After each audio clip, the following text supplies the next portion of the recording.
name is Gillian Perkins and welcome to my YouTube channel. This channel is all about living life on your own terms, and a big part of that is setting goals and then actually achieving them. But we all know that that's the hard part, right? Actually achieving your goals. So in this video, I'm going to be sharing with you the strategic system that I use to organize my goals so that I actually reach them. So the first thing you need to understand is that this is only for big goals that are really worth it. If you have just a little goal or a little to-do list item, you definitely would not go through this whole process. It would be pretty ridiculous too. It would take you more time than it would really be worth.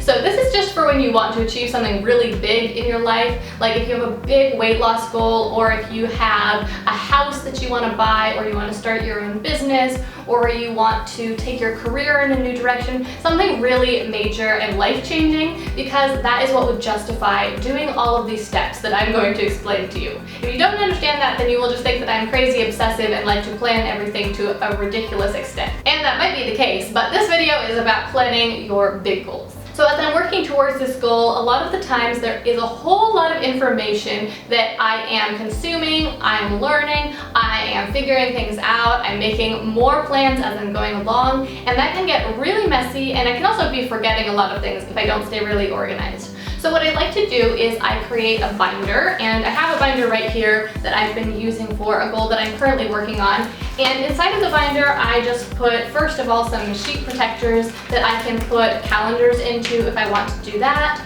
And I can also put other documents in there. And then I'll also be putting information into the binder. If I find something online that's really helpful, I'll print it out and I'll stick it in there.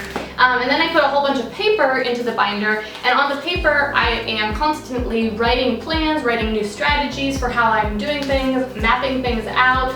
And the other thing that I do on the paper is I often like to plan out each week inside the binder just on blank notebook paper. And the reason for that is, even though I have all my tasks organized on my calendar of what I need to do, as I meet each week, a lot of things come up. Like maybe it's just chores around the house, or doctor's appointments, or whatever it is. Life happens, and then also lots of things happen in my business. Emails I have to respond to, customers I have to serve, different things like that.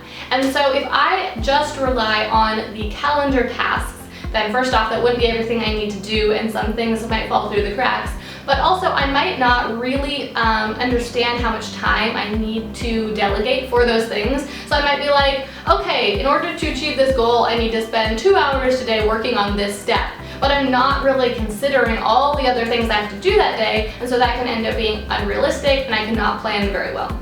But if I take my binder and I write out the list of everything I actually need to do that day, so it says like respond to Facebook messages, write a blog post, upload the blog post, finish the launch calendars, all these different things, and then I can plan how long each of them will take me, then it really helps me to pace my day a lot more effectively so that I actually get the things done and I don't go too slow through the first few things, or take just too much time on some of the steps and be overly perfectionistic or lazy. And so this just helps me to pace my day better so that I actually get the things done. It also helps me to stay a lot more motivated, because something that used to happen was I would map out all these different things on the calendar, and it sounded great because I was just planning, but I wasn't actually doing them right then. And then I would start doing them and it would get harder and harder and harder, and I would really lose my momentum and just get burnt out. But planning my week out on paper every week and kind of taking those tasks off the calendar and writing them down again really helps me to stay focused and to stay in the process, at least for that 1 or 2 or 3 month stint that I am committed to. So obviously the first step if you want to achieve a big goal is to decide exactly what you want. You need to be really clear on what you want, because the clearer you are, the more clear the steps will be that you need to take to achieve that goal. Think about it like you're going on a trip. If you just think oh, I want to go somewhere cold. I would really like to go somewhere cold. It's too hot here. And then you set off. You don't really know where you're going. That's a very vague travel goal, and you probably will not get there very efficiently. You'll probably waste a lot of gas in the process. It might take you a really long time to get to this cold place, and you might never even find it. So if you're thinking about your goals like you're thinking about going on a trip, then you know that you need to have a specific destination, and it would be very helpful to look at maps And the kind of analogy here is you could look at how other people have achieved the same thing that you want to achieve, and you can get ideas for the best way to achieve that goal. Now, once I know exactly what I want to do, then my next step is to break it into big chunks. So let's say it is the goal of starting a business. Now, when you start a business, first, of course, you need to actually do the legal aspects of it, figure out what the business will be selling, who will be your customers, all that kind of like basic foundational setup stuff. And then after that, you have to start marketing your business and actually attracting the customers. In between there, maybe you need to get products. There are all these big phases that you need to go through in order to have a successful business. Now, for another example, let's say you wanted to lose a lot of weight. Now, there's a few different steps here, right? First off, you need to have an exercise routine. Second, you need to have a healthy eating routine. And there might be other steps that are involved too. Maybe you have some health conditions that you need to address in order to achieve your weight loss goal. For most big goals, there are different phases like this. So first, you just need to kind of brainstorm and map out what these different sections would look like, and maybe at the same time you can give a bit of a time estimate. Maybe you think you'll spend 1 month on each phase, or if it's an even bigger goal, maybe you'll spend 3 or 6 months on each phase. You don't need to figure this out exactly quite yet. You'll get to that in a little bit, but it could help to have kind of a general idea of how long these different things might take. So the next step that I need to do is I have to brainstorm all of the different steps that are required for that first phase. So for example, let's say I wanted to write a book. Now, the first phase that I've identified is that I need to plan the book. Planning the book involves writing down a list of all the chapters I want to write, maybe writing a draft for each chapter, figuring out the main concept of the book, figuring out who my target reader is. So there's all those things that I have to do before I even write the first draft of the book. So as I'm planning my goal of writing a book, what I need to do is I need to make a list of all of the things that I need to do for that first phase of writing the book.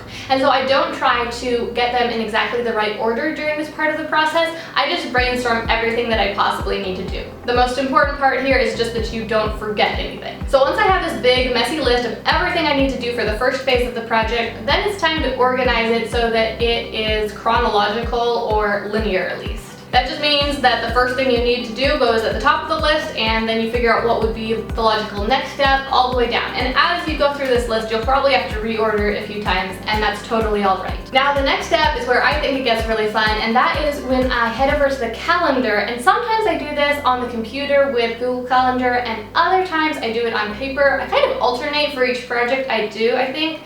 I'll do one on Google Calendar, but then for the next one, I like to do it on paper, and that just helps to keep it fresh for me. I'm someone who really enjoys change, and I stay a lot more motivated if things in my environment are changing, and so I'll kind of get burned out on one calendar system, and then I switch to another one. So now what I do is I take that big list that has been organized of everything I need to do to achieve the first phase, and I map it out on the calendar. Now, the most important part when you're doing this is that you keep in mind your real life. How much time do you actually have to spend on each part of the process?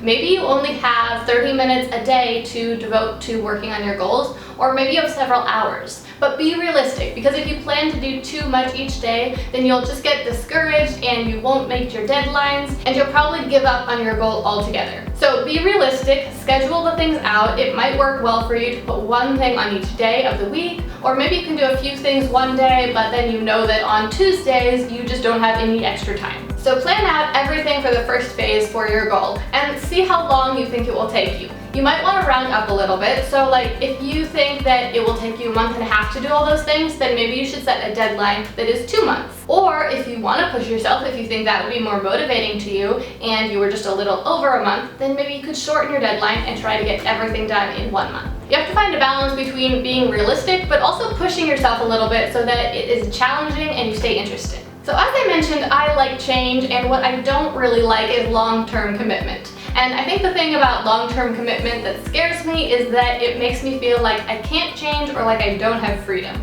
So I don't really like locking myself into something for a really long time. And a lot of big goals take a while to achieve. Maybe it is a 1-year goal or even a 5-year goal. And for me, that can feel really uncomfortable.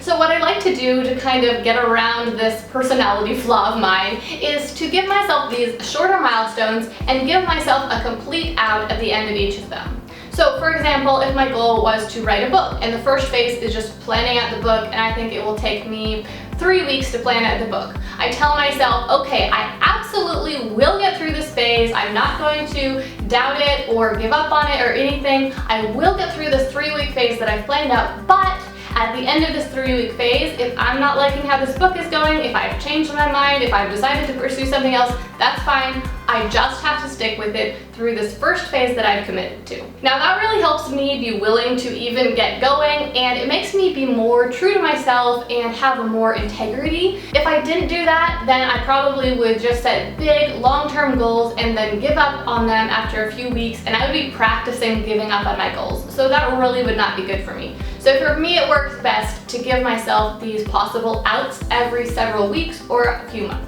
Now, the book writing goal, I was talking about just a 3-week time period when I would give myself an out. I will say that normally when I'm setting goals or making plans, my outs are every 1 month or every 3 months.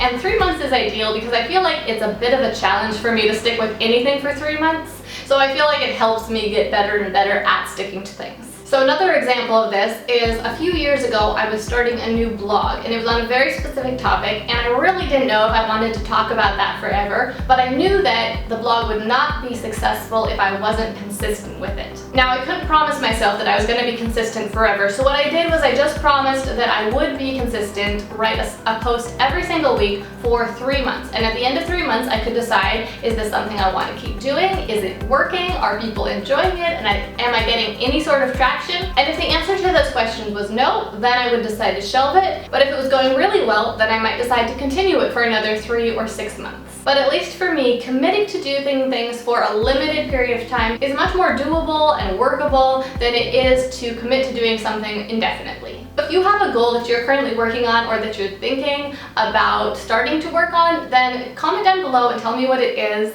One of my goals that I'm working on right now is launching a new program for my business, but after that I have a couple other goals and I'm trying to decide between them. One of them is I kind of want to start a new business really, which I'm kind of hesitant to do because I already have a couple plates in the air, as they say, but there's this specific business that I would really like to start, so I'm thinking about that. And also I wrote a second book this past summer, and I haven't published it yet because it needs a lot of editing before it's ready to publish. So that's another goal that I'm considering being my next goal. Oh, that's one thing I didn't really say in this video, and that was just that for each time period, like if I'm doing a 1 month or a 3-month stint with a goal, I'm normally only focused on one goal at a time because I just find that it is much easier to be really focused and really all in and committed to one thing at a time. So it makes more sense for me to do one goal for 3 months and then another goal for 3 months and another goal for 3 months and another goal for 3 months and get 4 big goals done in a year, rather than at the beginning of the year saying, okay, here are my top 4 goals for the year, and then trying to get them all done, because I just won't be as focused or as committed to them. Anyway, now that really was everything for this video. I really enjoyed making this video for you because I love talking about setting goals and figuring out different ways to achieve them more strategically. So if you did enjoy this video, then please give it a thumbs up so that I know you liked it, which will tell me to make more videos about achieving goals in the future. And of course, if you have any video ideas, leave me a comment down below. I always want to hear your ideas for videos that you would like to see me make. If you haven't yet, be sure to subscribe to my channel. I upload 2 new videos every single week about entrepreneurship, blogging, achieving goals, and sometimes lifestyle stuff. And I would love to have you join me for the next one. Thank you so much for watching. My name is Gillian, and I'll see you next time.